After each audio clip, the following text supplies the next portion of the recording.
শতভাগ উৎসব ভাতা চেয়ে সরকারকে এক সপ্তাহ সময় বেঁধে দিল এমপিও শিক্ষকরা।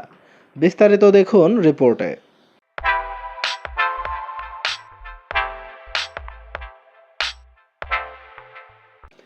এমপিওভুক্ত শিক্ষা প্রতিষ্ঠান জাতীয়করণ এবং শতভাগ উৎসব ভাতার নিশ্চয়তা চেয়ে সরকারকে এক সপ্তাহের সময় বেঁধে দিয়েছে আন্দোলনরত শিক্ষকরা। এই সময়ের মধ্যে দাবি না মানা হলে জাতীয় প্রেস ক্লাবের সামনে লাগাতার অবস্থান কর্মসূচি পালনের ঘোষণা দিয়েছেন তারা। এছাড়া প্রধান উপদেষ্টার বাসভবন যমুনা এবং সচিবালয় অভিমুখে শিক্ষকরা লং মার্চ করবেন বলেও জানিয়েছেন আন্দোলনরতরা। 10 মে শনিবার প্রেস ক্লাবের সামনে আয়োজিত শিক্ষক কর্মচারী মহাসমাবেশ থেকে এই ঘোষণা দেন শিক্ষক কর্মচারী ঐক্য পরিষদের চেয়ারম্যান ও শতবর্ষী এবং এক সময়ের আওয়ামীপন্থী শিক্ষক সংগঠন হিসেবে পরিচিত বাংলাদেশ শিক্ষক সমিতির সভাপতি অধ্যক্ষ শেখ কাউসার আহমেদ। সমাবেশে দেশের বিভিন্ন এলাকা থেকে সেসব প্রতিষ্ঠানের শিক্ষক নেতারা অংশ নেন। তারা নিজেদের নানা বৈষম্যের কথা তুলে ধরেন।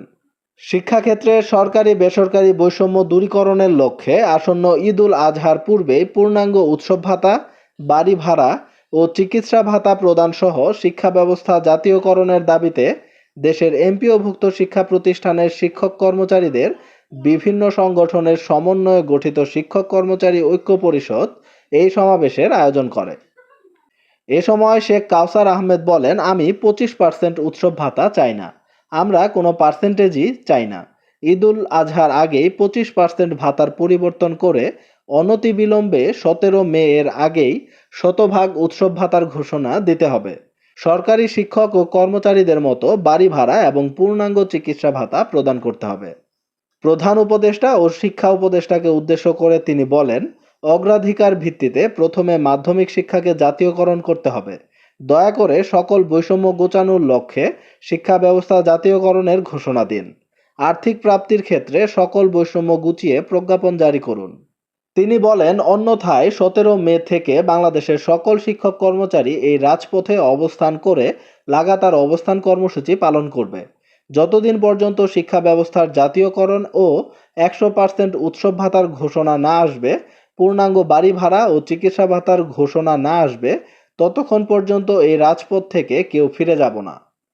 শিক্ষকদের এই সমাবেশে সংহতি জানিয়ে নাগরিক ঐক্যের সভাপতি মাহমুদুর রহমান মান্না বলেন, যারা মানুষ গড়ার কারিগর সেই শিক্ষকদের এ ধরনের অবমাননা খুবই লজ্জার। বর্তমান অন্তর্বর্তী সরকার সব সংস্কার করছেন, শিক্ষা সংস্কারের কোনো উদ্যোগ দেখলাম না, অথচ জাতির মেরুদণ্ড হচ্ছে শিক্ষা, আর সেটার উপরে কোনো কাজ হচ্ছে না। শিক্ষা খাতে জিডিপির মাত্র 1% বরাদ্দ মন্তব্য করে প্রধান উপদেষ্টাকে উদ্দেশ্য করে মান্না বলেন, তাহলে শিক্ষকদের জীবনের মান বাড়বে কিভাবে? সেটি না হলে শিক্ষার মান বাড়বে কিভাবে? 17 তারিখ আসার আগেই সবাইকে নিয়ে কথা বলে এটা নিষ্পত্তির ব্যবস্থা করুন। রাজনৈতিক দলের নেতাদের নিয়ে 4 দিন ধরে বসতে পারলে শিক্ষক নেতাদের সঙ্গে 4 ঘন্টা বসতে পারবেন না? এর আগে এমপিওভুক্ত শিক্ষা জাতীয়করণ, উৎসব ভাতা, চিকিৎসা ভাতা ও বাড়ি ভাড়া সহ বিভিন্ন দাবিতে গত 22 দিন ধরে আন্দোলনরত শিক্ষকরা তাদের কর্মসূচি স্থগিত করেন গত মার্চ মাসের শুরুতে।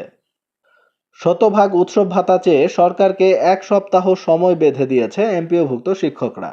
এই বিষয়টিকে আপনারা কিভাবে দেখছেন? এই বিষয়টি নিয়ে আপনাদের যে কোনো মূল্যবান মন্তব্য ও মতামত অবশ্যই কমেন্টে লিখুন। দেখা হবে নতুন কোনো ভিডিওতে নতুন কোনো গুরুত্বপূর্ণ আপডেট নিউজ নিয়ে। ততক্ষণ পর্যন্ত ভালো থাকুন। আল্লাহ হাফেজ।